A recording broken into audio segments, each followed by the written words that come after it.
आदाब अर्ज है। एडियन उर्दू खबरनामे में आपका खैर मकदम है। मैं हूं सिद्दीकी मोहम्मद अजहर। खबरों के सिलसिले को शुरू करने से पहले आइए डालते हैं आज की चंद अहम खबरों पर एक नजर। तवील इंतजार के बाद हज हाउस औरंगाबाद का इफ्तिताह अक़लियती तरक्याती वजीर अब्दुल सत्तार के हाथों मुअज़्ज़िज़ीन की मौजूदगी में अमल में आया। गरीबों के हक के लिए मैं ये जुर्म दोबारा करूंगा, तुम्हें कितने केसेस करना है करो। रुकने पार्लियामेंट सैयद इम्तियाज जलील का बयान। अब खबरें तफसील से। जेर बहस हज हाउस का इफ्तिताह आखिरकार आज बरोज जुमा अक़लियती तरक्याती वजीर अब्दुल सत्तार के हाथों और मुख्तलिफ पार्टियों तंजीमों के रहनुमाओं की मौजूदगी में जोश व खरोश से अमल में आया। हमारे पास जो नाना जैसे एक सीनियर लीडर है, प्रदीप भैया होंगे, राजपूत होंगे, मैं और इम्तियाज जलील साहब, हमको कितने भी धक्के दिए तो हमको कोई फर्क नहीं पड़ता, क्योंकि बहुत धक्के खा गया था मैं। लेकिन ये भी बदलना पड़ेंगे टेंडेंसी। अपने पास जो मेहमान आते हैं उनकी इज्जत करना, उनको सबको मान सम्मान देना, ताकि उन्होंने बोलना चाहिए कि हम यहाँ हज हाउस के प्रोग्राम को गए, वहाँ के लोगों में क्या अदब और तहजीब है। ये 99% 9 पॉइंट लोग अच्छे है। कितने बोला मैंने? 99% 9 पॉइंट अच्छे, पर वो 1 पॉइंट जो है उनके मोबाइल देखे हुए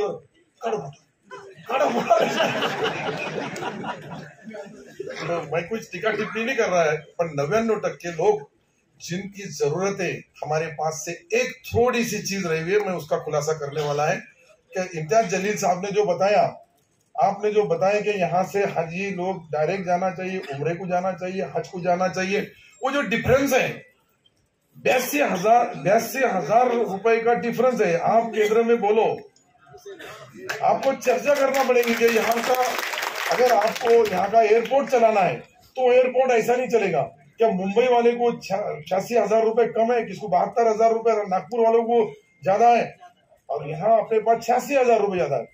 तो ये केंद्र सरकार को भी अपनी पॉलिसी के हिसाब से जो टूरिस्ट ले आने वाले हैं, जो टूर ऑपरेटर है, जो भी हज कमेटी है, इसके बीच में हम एक मीटिंग लगाएंगे। मैं आपको भी बुलाऊंगा, हाजीबो बागले साहब को भी बुलाऊंगा, और प्रदीप जी को भी बुलाऊंगा, वजह साहब को भी बुलाऊंगा, हज कमेटी के सदर साहब को भी बुलाऊंगा। इनकी लैंड नागपुर में अच्छी है, मतलब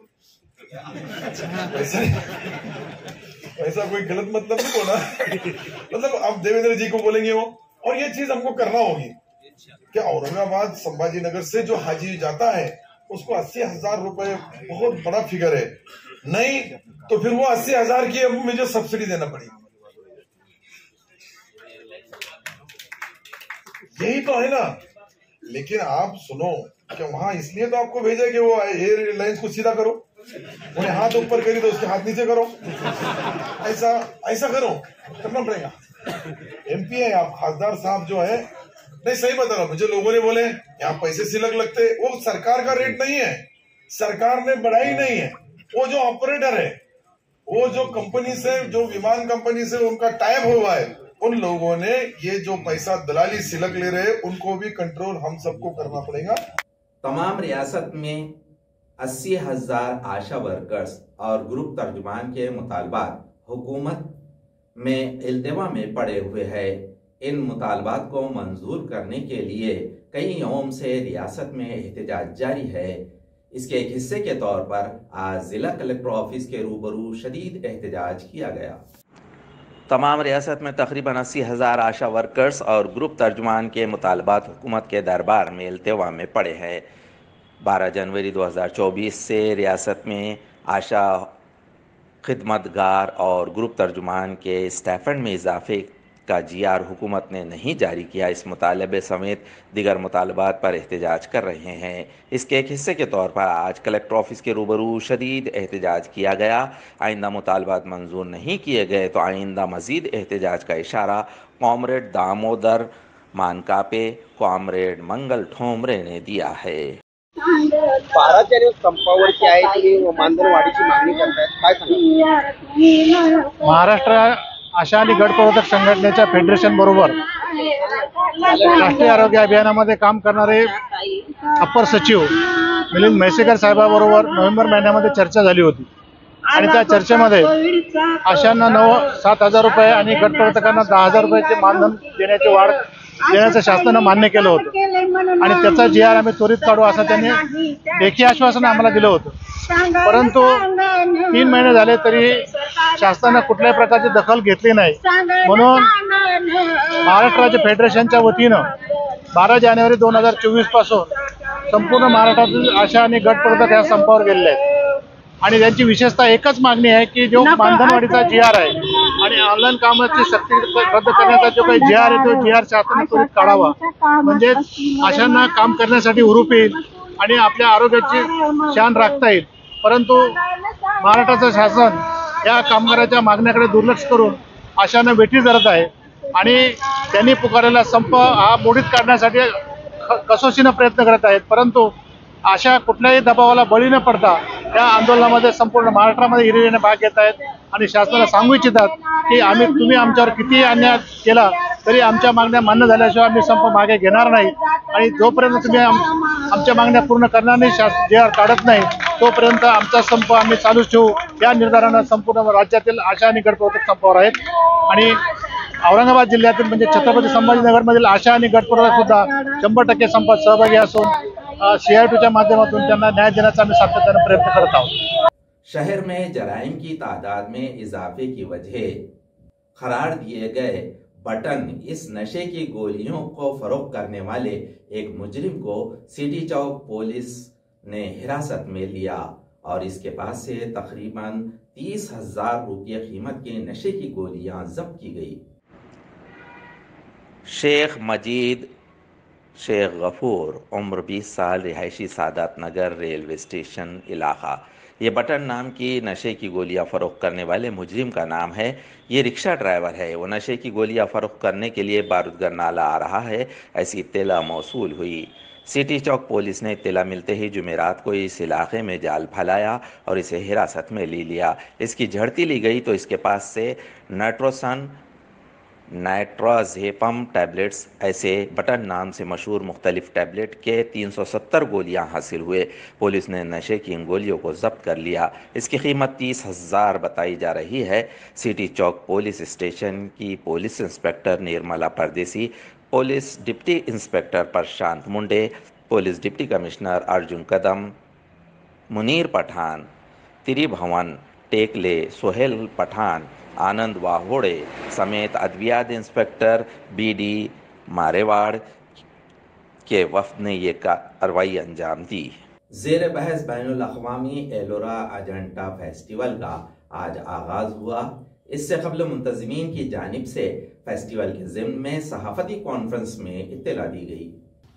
मागच्या काही वर्षांमध्ये खंड पडला होता, आपल्या सगळ्यांना माहिती आहे। 7-1 वर्ष महोत्सव होऊ शकला नाही, परंतु गतवर्षी जिल्हाधिकारी आपले श्री अस्तिक कुमारजी, त्यांचे सर्व सहकारी, विशेषतः महानगरपालिकेचे आयुक्त श्रीकांतजी, MTDCचे सर्व अधिकारी, राज्य टुरिझमचे आमचे उपसंचालक श्री जाधव, त्या सगळ्यांनी परिश्रम घेऊन मागच्या वर्षी तो सुरू केला आणि मागच्या वर्षी शब्द दिल्याप्रमाणे यावर्षी आपण तो घेतो।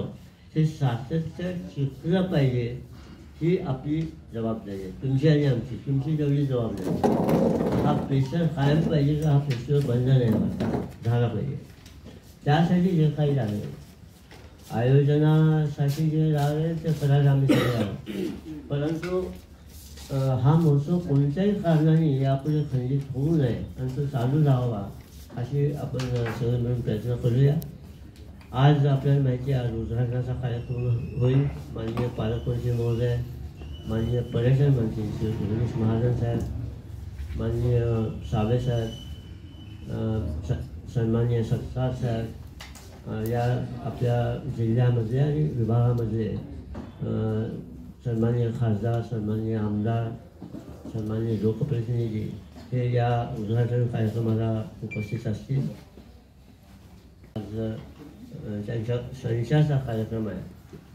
आपल्याला माहीत असेल डॉक्टर संध्या पुलेच्या या G20च्या चेअरमन होत्या आपल्या, आणि संगीत नाटक अकादमी जी आहे भारत सरकारची त्याच्या अध्यक्ष आहेत सध्या.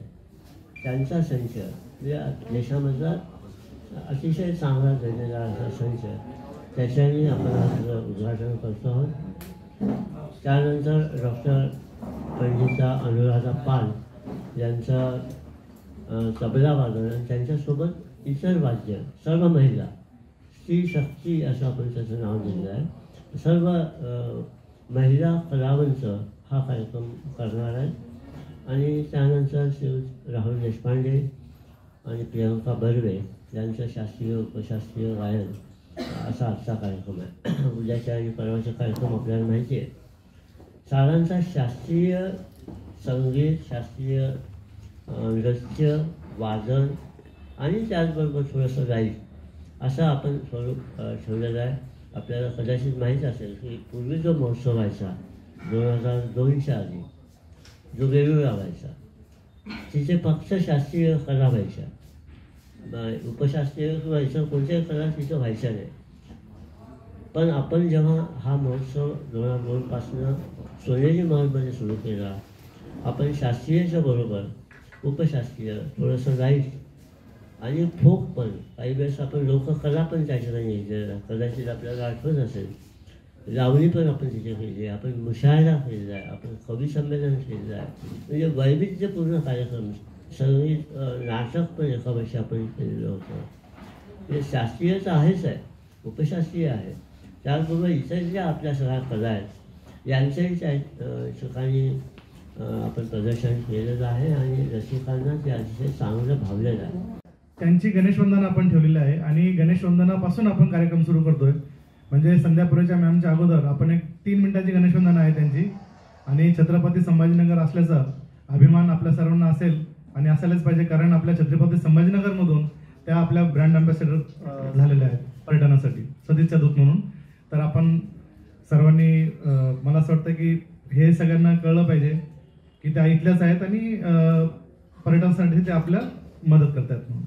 वर्षी आम्ही स्पेशली खूप वेगळं नियोजन करून जवळपास 8500 प्रेक्षक बसतील अशी आपण त्या ठिकाणी व्यवस्था केलेली आहे. आणि सोनेरी महालच्या बाहेर सुद्धा आपण एक 34x18ची स्क्रीन लावलेली आहे आणि तिथे 2000 चेअर आपण ठेवलेले आहेत. तर ते सुद्धा म्हणजे ज्यांना तिकीट मिळाले नाही, पासेस मिळाले नाही, कारण आपली लोकसंख्या 17 लाख आहे आणि आपल्याकडे कॅपॅसिटी फक्त 8500, तर ज्या लोकांना पासेस मिळाले नाहीत, ज्या लोकांना प्रोग्राम बघायचा आहे, तर त्यांनी वेन्यूवर येऊन तिथं बाहेर बसून ते बघतील आणि एन्जॉय करतील.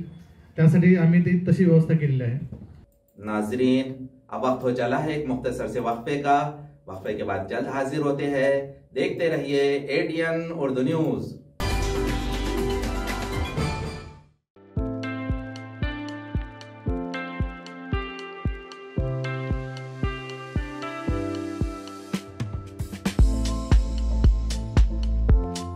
हॉटेल विझार्ड पॅलेस तुमच्या शहरात तुमच्या जिभेचे चोचले पुरवण्यासाठी देश विदेशातील खास चवींचा खजाना घेऊन आलो आहोत. हॉटेल विझार्ड पॅलेस येथे स्वाद आपल्या पसंतीचा. आमच्या येथे महाराष्ट्रीयन, पंजाबी, राजस्थानी, गुजराती आणि साऊथ इंडियन डिशेससह जगभरातील 50 देशांमधील डिशेस सुद्धा मिळतील. व्हेज आणि नॉन व्हेज दोन्ही उपलब्ध. स्वादिष्ट मेजवानीचे एकमेव ठिकाण, family restaurant, AC non AC rooms, AC functional hall, प्रशस्त लिफ्ट, फ्री वायफाय आदी सुविधायुक्त. ग्राहकांना विमानतळ, रेल्वे स्टेशन, बस स्टँड आदी ठिकाणाहून वाहनाद्वारे हॉटेलात आणण्याची विशेष मोफत सुविधा. त्वरा करा आणि आजच भेट द्या. Hotel wizard palace, Khadkeshwar road, mill corner जवळ, Aurangabad, Chhatrapati Sambhajinagar. So kind, it has helped us so much, and we slept really well because it's super quiet, even though it's on the main street. wonderful time here. It's a very nice, clean hotel, and the food is excellent. Food is excellent. I'm still so stuffed. Yeah.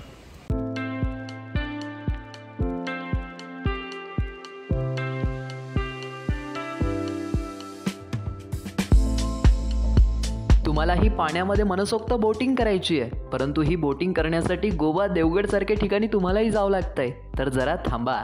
आपल्याच छत्रपती संभाजीनगर शहरात महानगरपालिका घेऊन आली आहे बच्चा कंपनीसाठी तसेच मोठ्यांसाठी नौका विहार. या नौका विहारामध्ये तुम्हाला विविध प्रकारच्या 6 बोटींमध्ये मनसोक्त नौका विहार करण्यास मिळेल.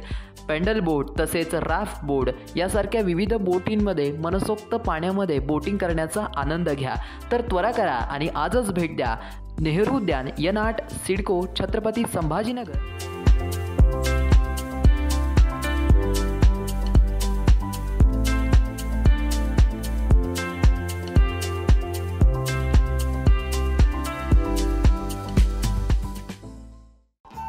दिवाळी धमाका. छत्रपती संभाजीनगरमध्ये प्राईम लोकेशनवर आलिशान 2 BHK रो हाऊसेस.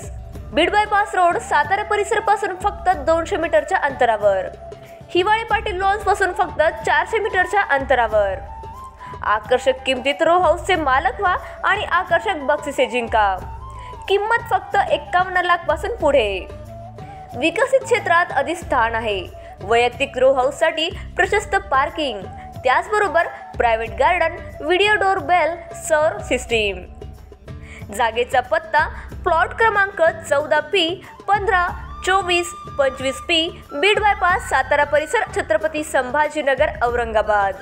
खरेदीसाठी आमचा कॉन्टॅक्ट नंबर आहे 9860056488. सर्व बँक कर्ज उपलब्ध आहेत. अटी आणि शर्ती लागू. मस्त मास्क पहना रहे तुम्हें. Thank you sir. वो जान बचाने के लिए पहनना पड़ता है ना सर. रेडीमेड है या टेलर मेड है? ऑनलाइन ऑर्डर किया है सर. एक और है ना सर. देना. बहुत मस्त लगी आपको. ये ना सर. सर ना भाई, जान बचाने के लिए बाइक चलाते वक्त सिर्फ खोपड़े पे मास्क पहनेगा तो खोपड़े को कौन बचाएगा? समझ गया सर. हेलमेट ऑनलाइन ऑर्डर कर, वरना हमेशा के लिए ऑफलाइन हो सकता है. Okay sir. ये ले. चल हम ये भी ऑनलाइन भर दे. हेलमेट पहने, ट्रैफिक नियमों का पालन करे, जिंदगी के सफर को सुरक्षित रखे. योजना जनकल्याणकारी, सर्वसामान्यांच्या दारी. शासनाचा लाभ आम्हाला जमीन दुरुस्ती, बांध बंदुस्तीसाठी आम्हाला लाभ भेटलेला आहे. योजनेचा लाभ मिळाला त्यामुळे मी सरकारचे खूप खूप आभार मानतो. आणि मला शासनाकडून असं घरकुल योजनाचा लाभ मिळालेला आहे, म्हणून मी शासनाचे आभारी आहे. महाराष्ट्र शासनाच्या शासन आपल्या दारी या क्रांतिकारी उपक्रमाला जनतेचे भरभरून आशीर्वाद. शेतकरी, तरुण, महिला, उद्योजक, दिव्यांग. केवळ 2 महिन्यात 1.5 कोटींहून अधिक लाभार्थ्यांच्या चेहऱ्यावर फुललेलं समाधान हीच खरी शासनाच्या यशाची पोचपावती आहे. तमाम महाराष्ट्रवासियांचं प्रेम आणि विश्वास सार्थ ठरवत महाराष्ट्र शासनाचा हा विकास रथ असाच वेगाने दौडत राहील. महाराष्ट्र शासन जनतेच्या केवळ घरातच नाही तर मनामनात पोहोचतंय. शासन आपल्या दारी हा कार्यक्रम जो आहे हा छत्रपती शिवाजी महाराजांचा आदर्श डोळ्यासमोर ठेवून आपल्या सरकारने सुरू केलेला आहे. योजना अनेक असतात, पण त्या योजनांचे लाभ हे शेवटच्या व्यक्तीपर्यंत पोहोचले पाहिजे. सर्व जाती धर्माला न्याय देण्याचं काम आम्ही त्या ठिकाणी करू. आज आमच्यासाठी जी योजना काढलेली आहे ती भरपूर फलदायी योजना आहे.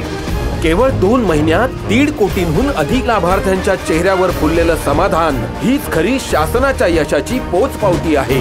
शासन आपल्या दारी या उपक्रमाची यशस्वीतेकडे वाटचाल. वक्फे के बाद आपका दोबारा इस्तकबाल है. आदर्श और दीगर पत्र संस्था के घपलों के जिम्मे में डिविजनल कमिश्नर ऑफिस पर किए गए एहतजाज के बाद एहतजाजियों पर दाखिल किए गए जुर्म के सिलसिले में रुकन पार्लियामेंट सैयद इम्तियाज जलील ने अपना रद्द-ए-अमल जाहिर किया. हे मला माहीत आहे की सरकार असू द्या, प्रशासन असू द्या किंवा पोलीस असू द्या, हे जे गोरगरीब लोकांच्या जीवनभरची कष्टाची कमाई आहे ते कोणत्या मोठ्या पतसंस्था चालवणारे मोठे पुढारी आहे, पॉलिटिकल कनेक्टेड लोक आहे आणि हजारो कोटी रुपयांचा हे घोटाळा केलेला आहे. हजारोंच्या संख्येने ठेवीदार आहे जे आज अनेक वर्षापासून आपल्या पैसा परत मिळवण्यासाठी ते रस्त्यावर येत आहे, आंदोलन करत आहे. हे जेव्हा आंदोलन 2 दिवसापूर्वी विभागीय आयुक्त कार्यालयासमोर झाला होता त्याची रितसर परवानगी मागण्यात आली होती. त्या महिलांना विभागीय आयुक्तांना भेटायचं होतं पण कोणीही भेटायला तयार नाही होतं. उलट त्यांनी गेटवर लॉक लावून ठेवलं होतं की कोणी यायचं नाही. मग लोक जाणार कुठे? म्हणजे कोणीतरी पैसे घेऊन तुमच्या पळालेला आहे त्यांना तुम्ही अरेस्ट करत नाही, मग प्रशासन आणि पोलिसांकडे लोक जाणार नाही तर कुठे जाणार आहे? आणि या उलट मला रितसर परवानगी मिळाल्यानंतर त्याच्यामध्ये स्पष्ट उल्लेख आहे की हे आंदोलन जे आहे ते विभागीय आयुक्त कार्यालयासमोर रात्री 8 वाजता जेव्हा विभागीय आयुक्त महाराज जेव्हा बाहेर आले तर त्यांनी सांगितलं मला माहीतच नाही होतं की म्हणजे इथं काही आंदोलन आहे करके. म्हणजे एका उच्च पातळीचा अधिकारी असं खोटं बोलू शकतो.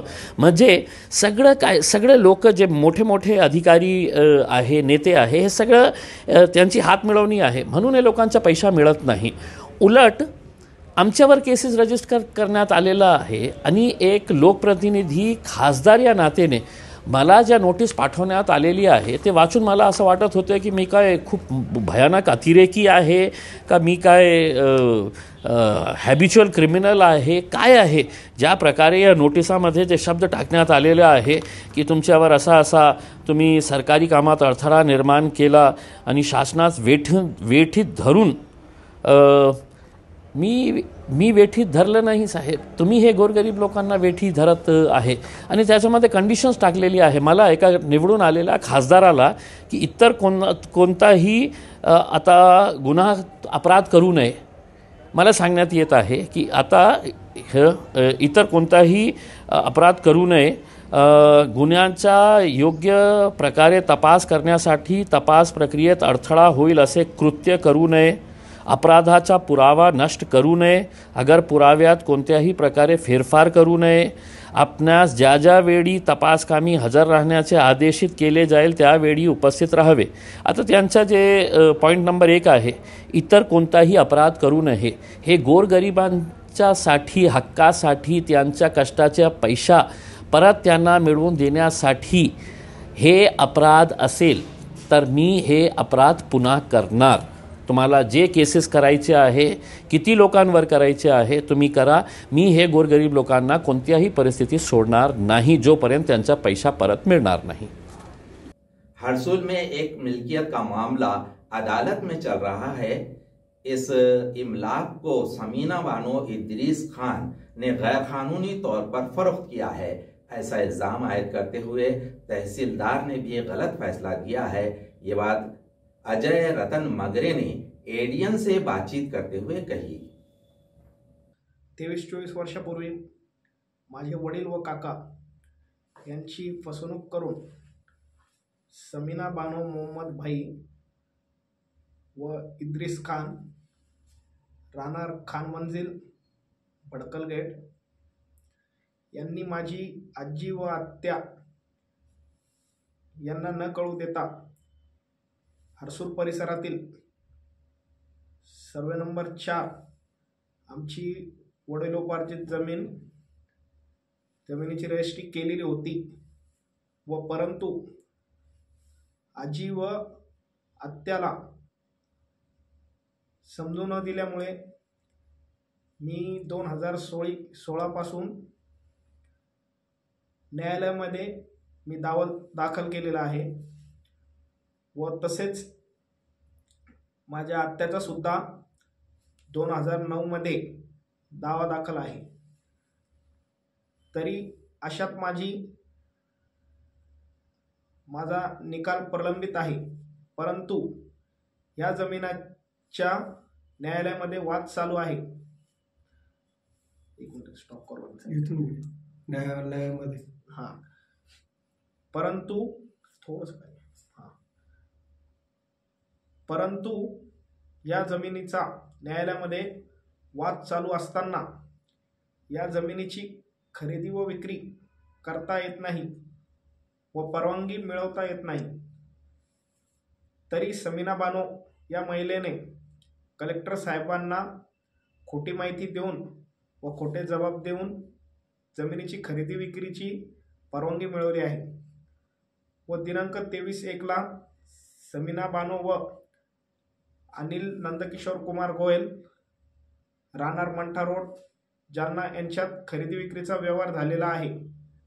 याची माहिती मला कळाल्यामुळे मी दिनांक 13/2/2023 अप्पल तहसीलदार साहेब, मंडळ अधिकारी व तलाठी यांच्या नावाने अर्ज केलेला होता।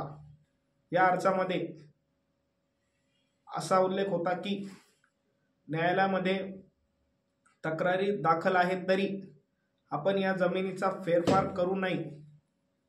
त्या अर्जावरून तहसीलदार साहेब त्यांनी मला दिनांक 18/2 रोजी सुनावणीची नोटीस काढली होती।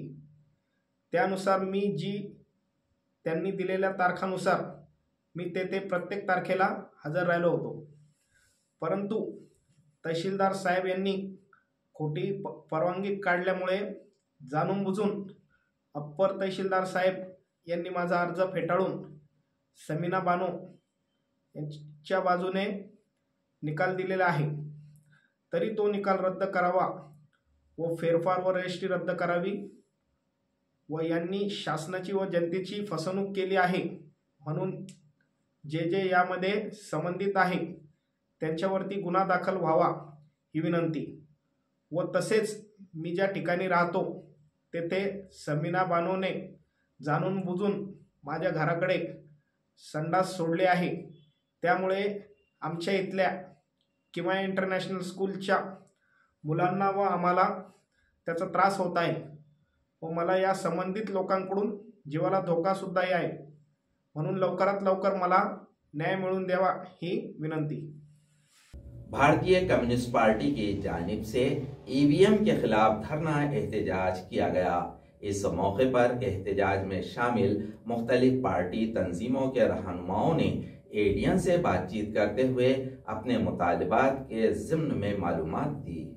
2014च्या पूर्वीपासून देखील आवाज उठवला गेलेला आहे आणि या ठिकाणचे अनेक लोक म्हणजे या ठिकाणचे सगळे नागरिक आहोत आम्ही औरंगाबादचे, आम्ही सगळेजण ईव्हीएमच्या विरोधात होतो। इवन भारतीय जनता पक्ष देखील ईव्हीएमच्या विरोधात होता। लालकृष्ण अडवाणींचं डॉक्युमेंट आहे, त्यांचं पुस्तक आहे आणि त्यांना ज्यावेळेस विरोधी पक्षामध्ये असताना त्यांना ईव्हीएम नकोशी वाटते आणि निवडून आल्यानंतर त्यांना ईव्हीएम हवीशी वाटते, परंतु बाब जरी तांत्रिक जरी असली आणि इलेक्शन कमिशननी काही जरी बोललेलं असलं तरी आज भारतामधल्या प्रत्येक नागरिकाला विश्वास देणं की फ्री अँड फेअर इलेक्शन म्हणजे इलेक्शन कमिशनच्या कॉन्स्टिट्यूशनमध्ये आहे की निवडणूक ही निष्पक्ष आणि निर्भेळ झाली पाहिजे, अशा प्रकारचं भरोसा विश्वास प्रत्येक मतदाराला असला पाहिजे याचं बंधन निवडणूक आयोगावर आहे। आणि आमच्यातला एक जरी म्हणत असेल, एक जरी व्यक्ती म्हणत असेल जो भारताचा नागरिक आहे की आम्हाला अशा पद्धतीनं निवडणूक नकोय, तर निवडणूक आयोगानं ते रद्द केलं पाहिजे। जबरदस्ती की दुल्हन नहीं चलेंगी, जबरदस्ती की दुल्हन नहीं चलेंगी। जो अमेरिका में नहीं चलता, जो इंग्लंड में नहीं चलता, जो जर्मनी में नहीं चलता, त्या देशामध्ये जाऊन त्या ठिकाणच्या राष्ट्राध्यक्षाला जबरदस्ती गळ्यात पडतात आमचे प्रधानमंत्री आणि तिथलं बॅलेट नाही चालत, असं कसं काय? जसं बघितलं जातं की 2014 नंतर या देशामध्ये एक साधारण व्यक्तीचं स्वतःचं मत एक दुरावलं गेलेलं आहे आणि हा देश आपला प्रगत देश म्हणून ओळखला जातो, परंतु जगाच्या पाठीवर 90% ठिकाणी आजही बॅलेट पेपरवर निवडणूक होतात। तर आज आपला देश जगाची गोष्ट करतो, परंतु आपल्या देशात ईव्हीएम यूज होते प्रत्येक निवडणुकीमध्ये, ही खूप खेदाची गोष्ट आहे। खबरों के सिलसिले को खत्म करने से पहले आइए डालते हैं आज की चंद अहम खबरों पर दोबारा एक नजर। तवील इंतजार के बाद हज हाउस औरंगाबाद का इफ्तिताह अक़लियती तरक्याती वजीर अब्दुल सत्तार के हाथों मुअज़्ज़िज़ीन की मौजूदगी में अमल में आया। गरीबों के हक के लिए मैं ये जुर्म दोबारा करूंगा, तुम्हें कितने केसेस करना है करो, रुकने पार्लियामेंट सैयद इम्तियाज जलील का बयान। नाजरीन, ये थी आज की खबरें। कल दोबारा हाजिर होंगे चाहे नई खबरों के साथ। देखते रहिए ADN उर्दू न्यूज़, आवाज़ हर दिल की।